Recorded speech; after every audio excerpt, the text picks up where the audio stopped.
A lot of bad advice is given about how to handle difficult interview questions. This is particularly true for developers. Often this advice says to power through it so that you can appear more competent or confident than you really are. But the truth is that this advice is only going to make you look worse. In today's episode, we're going to talk a little bit about what to do instead and why. My name is Jonathan Cottrell, and you're listening to Developer Tea, and my goal in this show is to help driven developers like you find clarity, perspective, and purpose in their careers. Imagine being in the hot seat again. Maybe you have a job right now, but at some point you were interviewed. And if you're like most developers, you were asked questions that maybe you didn't have an immediate answer to. Now, what did you do in that scenario? You may not even remember now, but maybe you do see this from the interviewer's side, from the person that's asking that difficult question. Now, the key question that's going to guide the way we think about this is, what do you expect? And what do you already know when you ask these questions? As an interviewer, you are probably not going to ask a question without having some kind of idea for a reasonable answer, a good answer. And on the flip side, you probably know what a bad answer would be as well. But if we return to the mind of the interviewee, the person who is trying to answer this question, it's not so crystal clear. We may think that we can answer this question with a passable answer and look competent enough about that given subject, but unfortunately, if we try to fake it, especially with these kinds of questions, we're more likely to look bad. Now, this is in contrast to a message that we send out on the show all the time. Faking it till you make it is actually a pretty good strategy, at least when it's not in this kind of environment. In this environment, someone is looking for you to fake it. Someone is waiting for you to stumble. And not only to stumble, but to see how you respond to your own failure. You can think about it like this. Imagine, once again, that you are the interviewer. You're flipping the tables again. What are you looking for? What are you hoping to see when you ask this question? Of course, you may be evaluating some kind of knowledge, but when that knowledge runs short, now, what are you evaluating? As the interviewee, we feel like we are only being evaluated on our knowledge, on our ability to answer these technical questions like a test in school.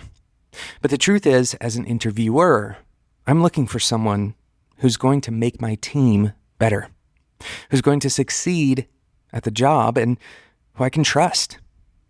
If you try to fake it, if you try to make me believe that you know something that you don't, and I can clearly see that you're faltering, well, I'm going to trust you less, even if your fake it answer makes some kind of sense.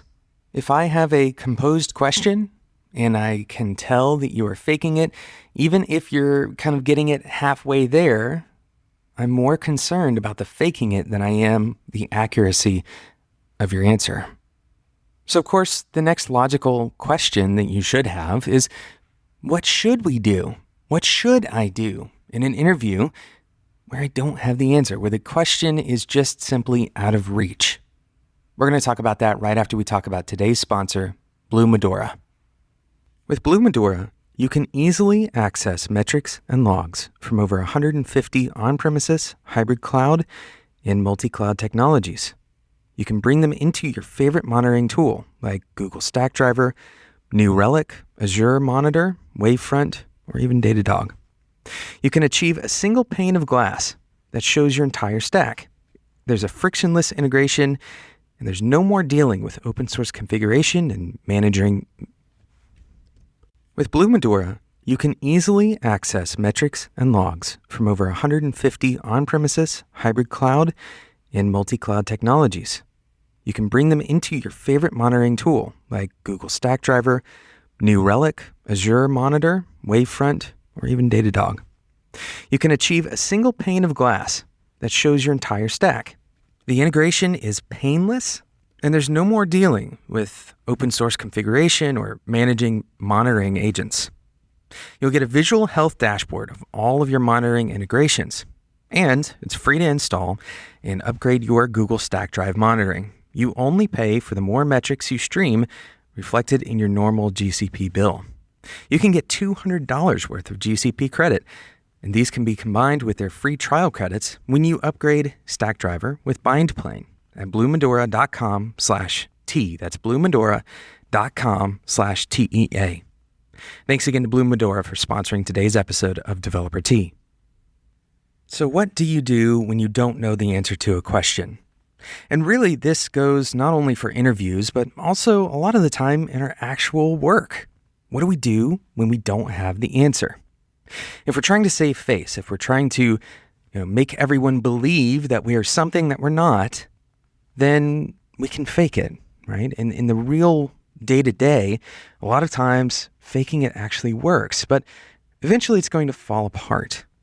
A much better strategy is to approach your lack of knowledge with true humility and admit that you don't know something. It sounds simple, but in practice, it tends to be really difficult to do.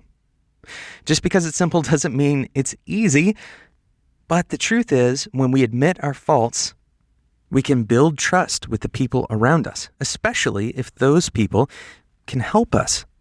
They can help us learn the things that we need to learn, if needed, or maybe they can partner with us so that we don't have to learn those things, we can just collaborate. But it doesn't stop at just admitting that you don't know something. Dead ends are a terrible place to be in an interview. They're a terrible place to be in your work. If you end a conversation on a dead end, then the other person will likely lose confidence that you would be able to figure something out.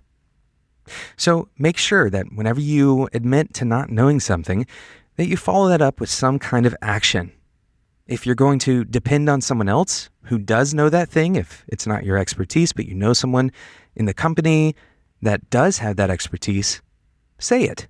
Mention that you're going to lean on the existing expertise on the team.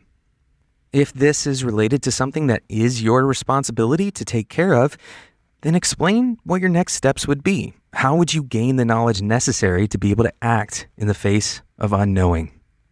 Ultimately, as developers, we're always growing and learning new things. And so if you don't know something, well, that's kind of par for the course. But just accepting that you don't know it and not having an action step to be able to handle that situation, that would be a red flag. Faking as if you do know something, that's also a red flag. It's a dangerous situation to be in because the team will suffer. If you fake it in an interview context, then why wouldn't I believe that you would fake it in real life? And if you fake it in real life, then the company suffers. Instead, choose the route of humility and action. Even though admitting that you don't know something may feel dangerous, it may actually build the trust that you need to get that job or to get the buy-in of your teammates. Always opt for humility and action. Thank you so much for listening to today's episode of Developer Tea. Thank you again to today's sponsor, Blue Medora. Head over to bluemedora.com/TEA to get started today. Today's episode wouldn't be possible without Spec.fm and our wonderful producer, Sarah Jackson. My name is Jonathan Cottrell, and until next time, enjoy your tea.